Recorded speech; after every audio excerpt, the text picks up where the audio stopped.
Եթե Քրկորյանը հիմա առողջ լիներ, սաղ լիներ և ձեզ տեսնել ստեղ բեմում և իմանար ձեր կոռուպցիայի թաթախվածությունը այս քաղաքապետարանում, կարծում ես կողմ կելներ այս նախագիծին։ Շնորհակալություն մեր կոռուպցիայի մասին հայտարարություններ անելը,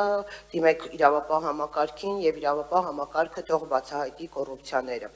Քրկորյանը, որ ողջ լիներ, դահլիճում առնվազն 2-3 խմբակցություն չեր լինի, որովհետև այն ում ականջների ետևում երևում են հենց այն մարդու ականջները, ով Քրկորյանի ֆինանսավորման լինս հիմնադրամով եկած ֆինանսավորումները հայտնի խոսույթներով չգիտենք ուր գնաց։ Եվ դադարեց Քրկորյանը Հայաստանի Հանրապետությանը ֆինանսավորել։ Կոռուպցիան մեր մեջ մի մանեկեք, պտտվեք հետև։